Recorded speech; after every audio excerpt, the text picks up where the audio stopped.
Coming up on the Lakers Report by Chat Sports, it looks as though this LeBron James groin injury is pretty serious. Could it be out for about 2 months? A lot of Laker fans are saying, fire Frank Vogel. I'm telling all of you to pump the brakes. And what the hell is going on with Russell Westbrook? But first, we're closing in on 40,000 subscribers, so if you want more Lakers news and rumors videos, hit that red subscribe button down below.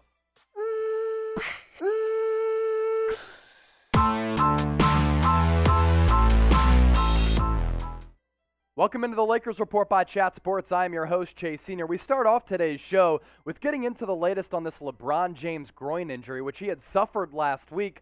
Looks as though, according to the former Lakers strength and conditioning coach, this could be somewhat of a long-term injury and something that we're going to continue to monitor over the next couple of weeks, maybe even the next couple of months. And I'll tell you this, watching Laker basketball this year, they cannot afford to be without him for an extended period of time. So LeBron suffered this groin injury last week. Initially, wasn't thought to be a long-term injury, but the former Lakers strength and conditioning coach, we'll show you a quote from him in just a bit, said that this is a really complex injury that LeBron James is dealing with right now, and it's one that could linger, especially considering how athletic he is, the physical form in which he is in, and the complexity of the injury makes this very, very difficult to monitor. Tim DeFrancesco used to work for the team for a long extended period of time, and he said this on The Athletic about LeBron's groin injury, especially with the way that LeBron plays. He said, "It's tough for me to see him getting back under 4 weeks.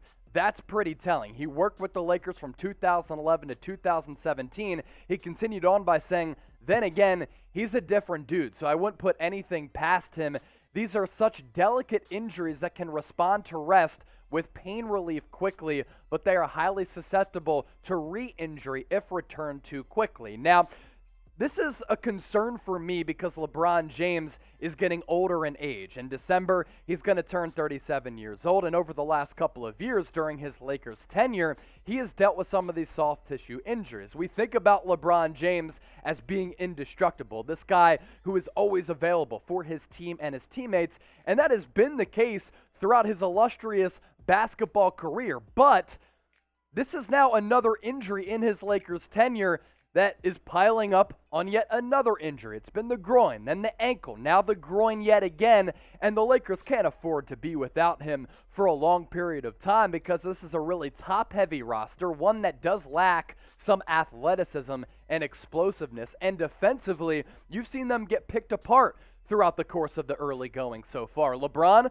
when he's on the floor, just like he was last year before he suffered that injury, has been one of the best players in the NBA. And I think that you can say right now he's still one of the best players in the NBA, even though he is in his latter 30s. 26 points per, more than 6 rebounds, 5+ dimes, shooting 46.7% from the field, which is actually the lowest mark going back to his rookie year since coming out of high school in Akron with the Cleveland Cavaliers. I want to double down on this, re-emphasize it. Yes, you have Anthony Davis and you have Russell Westbrook, who we'll get to here in just a bit because he continues to play maddening basketball, and I've been surprised by the play of Carmelo Anthony.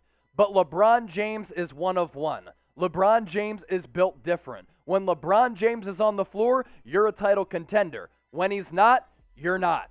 How would you grade the Lakers so far? Because so far we've seen this Lakers team without LeBron in the lineup, and they've struggled mightily. Give me a grade in the comments section right now. A, B, C, D, or F. Get those votes in right now. Some people have reached out to me with the Lakers sitting at 5-5 right now, and they say, Chase, the Lakers should fire Frank Vogel. And I've seen people say this on social media, which I understand can be an absolute cesspool and just a space of negativity.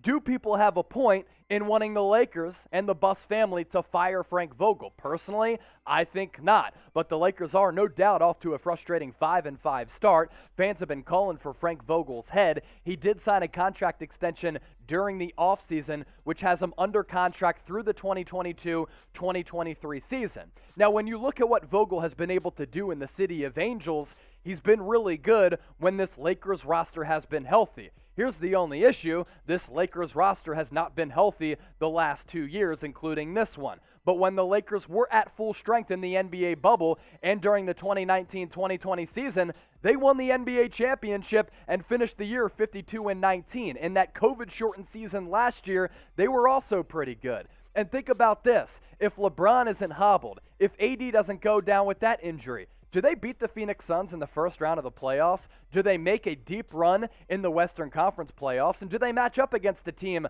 like the Los Angeles Clippers, if that is your Western Conference Finals matchup?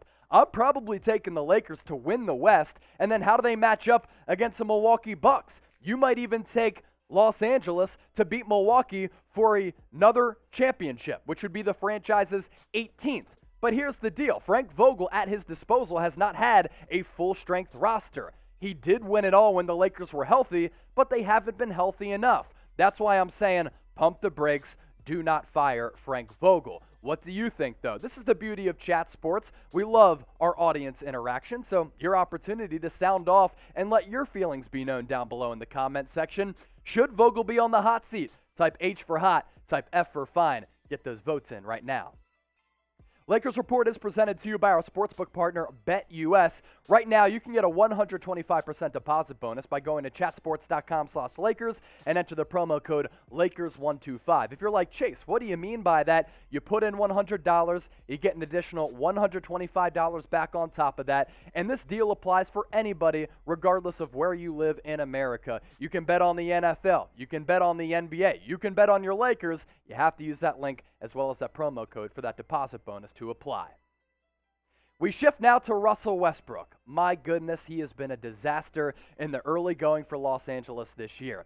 You look at the numbers, and the numbers have never been a problem for Russell Westbrook. He's always been a stat-stuffing machine. That's a big reason why he overtook Oscar Robertson for the most triple-doubles in the history of the NBA, and he's close to averaging a triple-double again this year. That's why he's such a polarizing figure. 19 points per game, 8.5 boards, little less than 8 dimes. But here's the problem with Russell Westbrook. It's the efficiency, and it's just the overall stupid plays that he makes in the guts of the game. He's shooting less than 42% from the floor, less than 30% from three, and it was the complete Russell Westbrook experience over the weekend against the Portland Trail Blazers. This is honestly one of the worst games that a superstar has ever put forward on a stat sheet. In 29 minutes, he was so inefficient, it was actually ridiculous, and it made me speechless. 8 points, 1 of 13 from the hardwood. He turned the basketball over 6 times, and his plus-minus was minus 20. You know what's crazy? Russell Westbrook, his game check for that night and every night, $539,000. Now, I'm a pretty good hooper. I got a nice stroke. I got range out to 30 feet. Some of you watching are probably saying, Chase, you're a fraud. You can't play basketball. I can tell you this. I would not go 1 of 13 from the floor if I had a couple of open looks. Russell Westbrook had open looks, and he couldn't connect on basically any of his shots. I could be better than Russell Westbrook. I'm telling you that right now, and I'm guaranteeing you that because it's not that hard. My man went 1 of 13 from the deck. He's reckless, he has no feel for the game, and the dumb decisions are dumb decisions that Russell Westbrook has been making his entire career. It's one of those things where two things can be true at the same time. He's one of the best athletes to ever play the game of basketball, but at the same time, while he's still a Hall of Famer, the guy just continues to play a maddening style of basketball that is not sustainable to winning games. Russell Westbrook on his struggles said this, and this is the peak Russell Westbrook soundbite in quote right here. He said, quote, "Do a better job of being me consistently and not confining my game or how I play because it just doesn't work for our team and it doesn't work just in general. Just doesn't put me in a position or a pace that I need to play at to be able to be better for my teammates. So that's just something I need to make sure I'm consistently doing."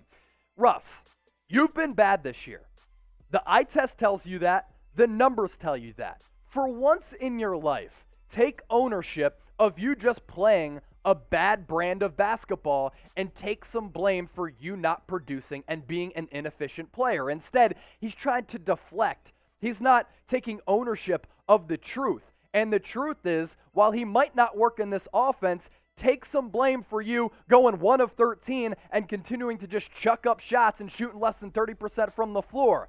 My gosh, I'm going to pull my hair out if I have to continue watching Russell Westbrook play the way that he's been playing. But here's the deal. The guy's never going to change because he's never changed throughout his career. This is who Russell Westbrook is, and this is the Russell Westbrook I told all of you were getting when the Lakers made that trade over the summer. So if you could trade Russell Westbrook right now, what would you do, Laker Nation? Be completely honest with me. Type T for trade, type K for keep. Get those votes in once again in the comment section and sound off. I want your honest thoughts as to what you would do with Russell Westbrook once he's able to get traded here over the next couple of months. And as always, thanks for watching the Lakers Report. Subscribe to the channel. Let's get the 40K subs.